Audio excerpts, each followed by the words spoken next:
What's up guys, it's Avery here. Buying your first rental property is by far the most difficult one to acquire. But I'm here to tell you you don't have to pay $1,000 for a course to tell you how to do that. Instead of paying for that course, actually take the steps, step by step, watch this video, so instead of paying rent on the first, you can get paid rent so you can start building your wealth through real estate investing.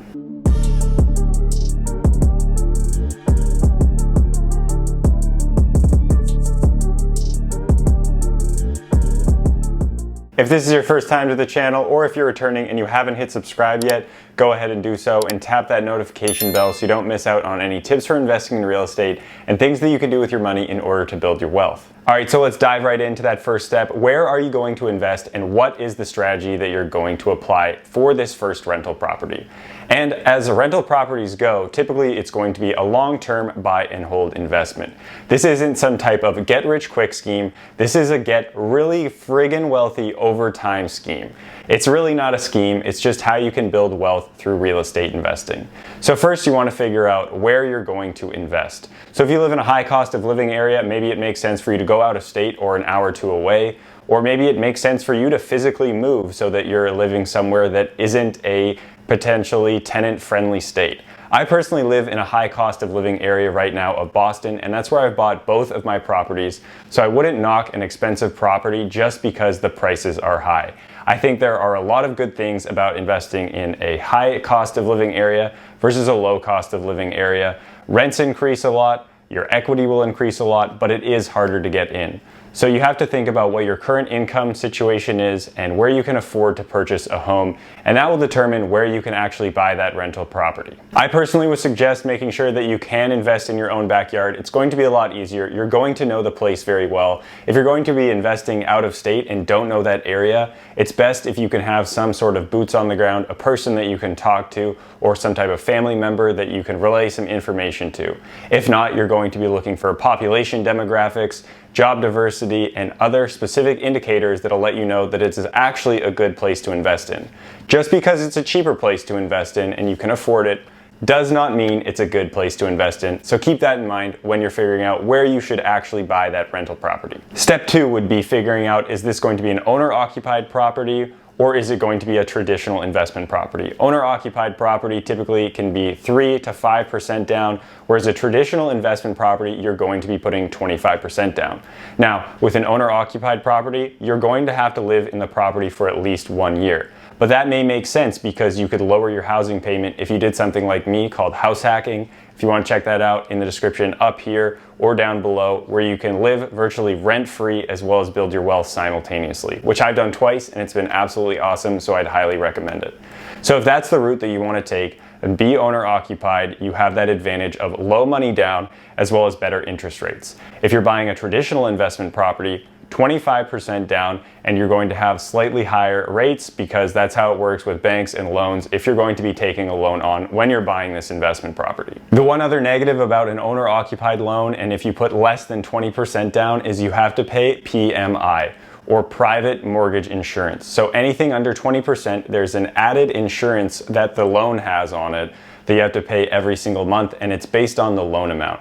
And the higher the loan amount, the higher the private mortgage insurance. And this is just an added benefit for the bank to let them know, since you have such little skin in the game because you put less than 20% down, that they feel okay lending you that amount of money in comparison to the amount of money that you actually put down. Now personally, I don't think this PMI is really a big deal. If you do things correctly and buy the right property, your tenants are going to be paying it anyway, and if you can put less money down and make your money work harder for you, then in my opinion, that is a lot better.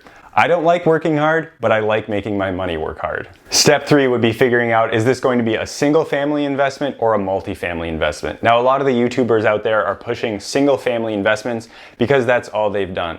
Personally, I think multi-family properties are better, and we're gonna stick multi-family with anything 4 units or less, because as soon as you get to 5 units, we're talking about commercial property, and that's a whole different ballgame. So anything 4 units or less would be what we're talking about, and I think those 2 to 4 unit multifamily properties are really where the money is at. If you have more units within a building, the roof will cost the same to fix, the siding will cost the same to fix. Now obviously there's going to be more electrical panels or there's going to be more heating systems, but the economies of scale are there. you can get more people and more units under one roof, which is better for bang for your buck than paying for 3 single family properties. If you can buy 1 3-unit property versus 3 single family properties, you're going to be probably cash flowing similar. You're going to be able to buy those 3 units for less than the price of 3 single family properties, as well as the fact that you only have 1 building to worry about. You don't have 3. The other great thing about multifamily property is the vacancy issue. So if your single family property is vacant, you are getting 0% of the rent that month. If your 3-family building has 1 of the units vacant, you're still earning 66% of the amount of rent than you normally would. So that's why I prefer multifamily properties. Now, I know a lot of places in and around whatever area you're in may not have a lot of multifamily stock, and that's okay. Single family investments are still fine, but if you can find that multi, I think it's definitely worth it, far more than paying for that single family home and doing that every single time. All right, step 4 would be finding that lender and finding that agent. You're gonna need to make sure that you build your team properly so you can have a successful transaction when buying that rental property. If you have an investor-friendly agent, you are going to have a much better time. You can lean on their expertise and they can help you when it comes to figuring out how much things cost or if they think this would be a good investment for you. If you just have that standard real estate agent who is just trying to find you your dream home, they're not going to think very highly of specific properties that would actually be a good investment. They're going to think, oh, maybe they can't take that on, or that's not a good idea. But if you have an investor-friendly real estate agent, they'll give it to you straight and they'll tell you exactly what type of property that you could and could not take on given your area of expertise. And next would be finding that lender. A lender is extremely important because you're going to need that money in order to actually close on the building unless you have a full cash offer. Now, the things that you want to be able to tell the lender are what your goals are if you're just trying to buy 1 rental property or if you want to buy multiple over time, so they can help you with your specific strategy and tell you exactly what you need to do in your life and in your personal balance sheet in order to secure the loan properly.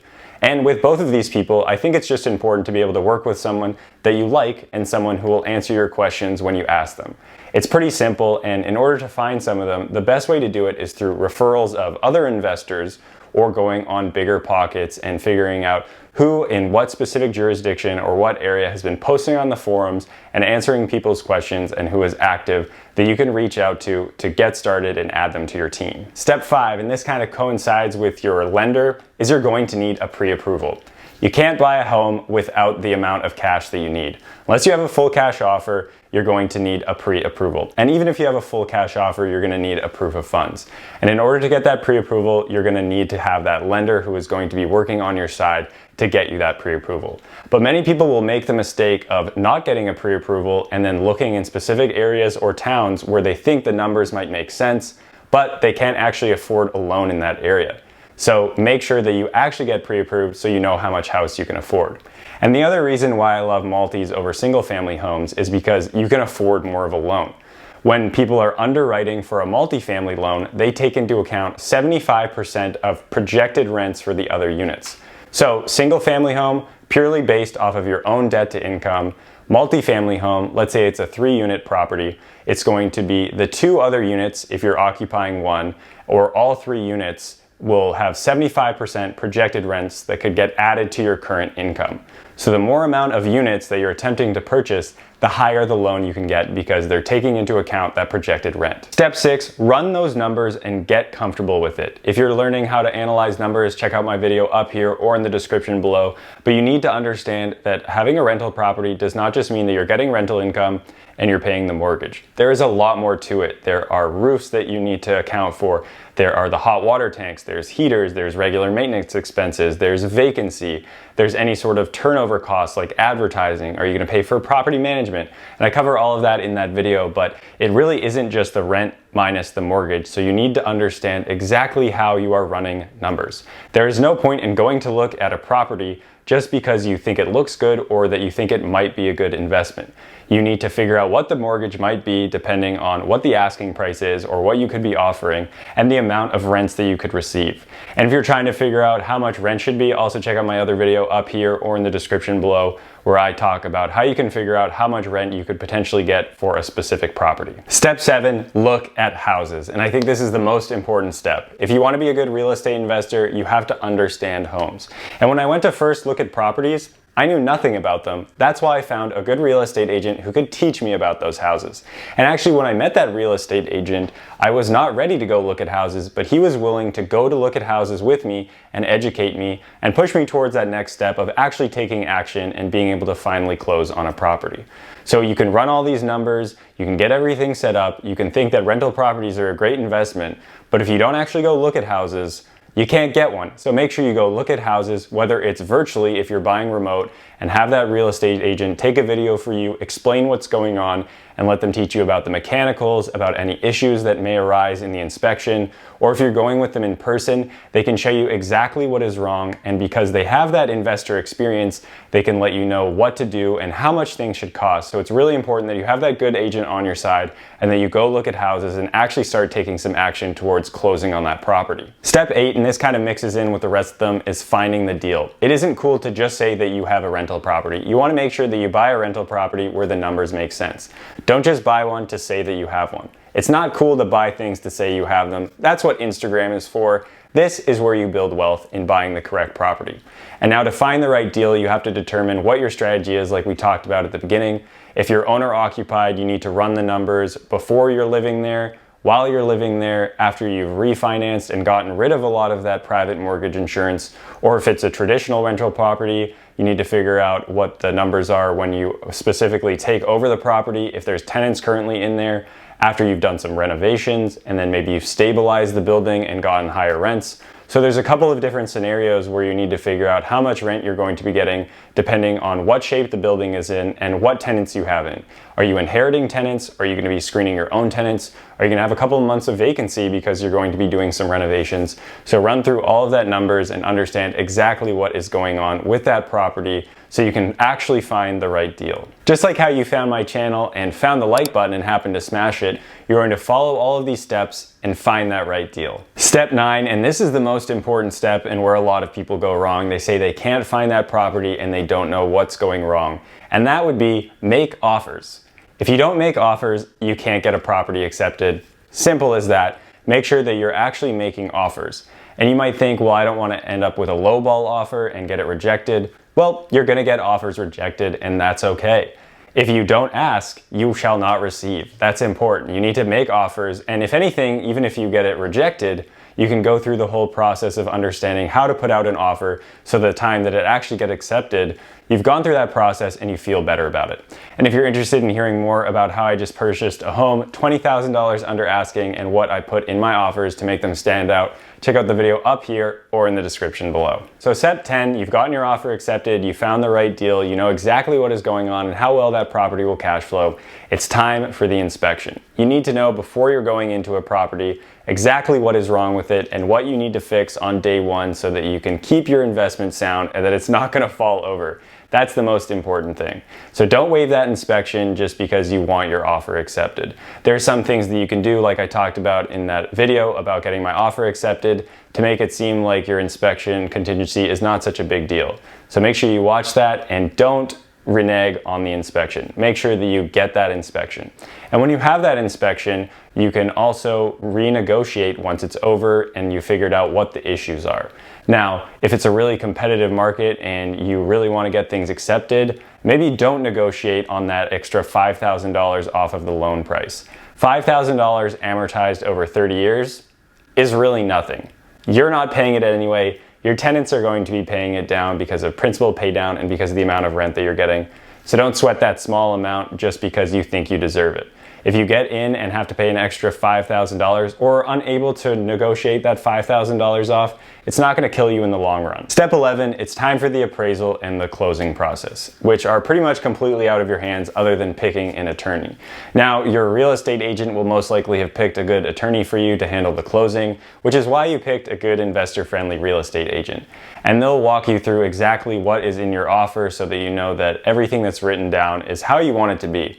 Like, for example, you want to have all of the junk that's in the basement being able to be taken out by the seller, which I didn't write in my first offer, but but was in my second offer. So small things like that, an attorney or the investor-friendly real estate agent will help you out with, or you'll figure out as time goes on, just like me. Now, the closing process at the end here is actually quite simple. You pretty much just sign your life away on hundreds of papers, and you'll sign some pretty interesting things. Like, for example, on my properties, I had to sign that if they ever became beachfront property, that I would update my insurance. So you're just gonna have to sign a ton of papers, but then you're actually gonna get those keys. And hopefully, unlike me, those keys actually unlock your door and you don't have to break into your own brand new home. So step 12, the last step, you have this rental property and you're gonna be able to start collecting rent. Maybe not right away because you're going to have to do 3 to 6 months of renovations. You're gonna have to find new tenants. You're gonna have to go through the process of figuring out how these inherited tenants will work within your building. Are you gonna have to get them out so you can get new people in? There's a lot of factors that are going to go into the first 6 months to year of ownership. And in my experience, at least in my owner-occupied properties, it's taken about 3 to 6 months before you kind of feel like everything is operating and under control. I had to get a lot of stuff fixed at both properties or do a lot of work myself, which took about 3 to 6 months before I really felt like everything was under control, and all that was happening was I was just getting rental income from something that I owned. So don't sweat it if it's not happening perfectly right away. It's about once you get it stabilized and how things are happening then. So be okay if things aren't going exactly how you want them to, because that might happen. And if you want to figure out the best way to be able to manage your property, check out my series on Landlording 101, put in the description below. Right here, there's a lot of great information for you to be able to manage your own property. Now, if it's out of state or you have buckets of money and no time and you have property management, I would still recommend watching those videos so that you can have a sense of what your property manager might be doing. Even if you have a property manager, they're still gonna rely on you for answers for specific things. So you're gonna need to know what you're doing. It's not just going to be on them. You're still the operator of the asset, even if you're not the total operator of the specific property and the minutia of what is happening on the day-to-day. So now that you've watched the video to the end, you'll understand that buying a course won't necessarily get you any closer to the step of a rental property investing. I didn't list it in any of my steps because I don't think it's an important step. Listen to podcasts, watch my YouTube videos, read books, and get educated, but don't spend $1,000 on a course because you feel like you're doing something. Taking a course is really not doing something unless it's getting you towards some type of accreditation. That's why you went to school. That's why you went to trade school or whatever it is, so that you could be certified to do that specific profession. You don't need any sort of certification to buy property other than being able to qualify for a loan. So don't get into that trap of thinking that you need to pay for a course. And also, now that you have this first property, and because you're able to lower your housing payment or you're starting to get more income through cash flow, you can use it to buy another property, that cash flow, as well as eventually being able to tap into the equity through something like a home equity line of credit or a cash out refinance. Like I said, getting that first rental property is the most difficult, just like getting that first $100 is a lot more difficult than the second $100, or that first $1,000 a lot more difficult than the second, or that first million a lot more difficult than the second. When you have more money, it's easier to make more money. And when you have more rental properties, it's easier to buy more. One, because you know what you're doing, and two, because you have more income, higher net worth, and the ability to tap into your current rental properties to buy more of them. And like I said at the beginning of the video, real estate is not a get-rich-quick scheme. You should stay away from things that seem like a get-rich-quick scheme. Real estate is something where you can get really, really wealthy over time and through patience. People will get a lot of money these days through investing in something like Dogecoin, but once they realize those profits, they start buying real estate because they know that it's actually the best investment. So make sure that you realize that it can take time and be patient. You're not gonna get super rich. It's gonna take 5, 10, 15, however many years before you actually start feeling super friggin' wealthy. Don't forget to comment, like, subscribe, get your full 8 hours of sleep, eat those veggies, buy those rental properties, and share this video with your friends so they know exactly how they can buy a rental property as well. Thanks again for watching, and hope to see you guys next time.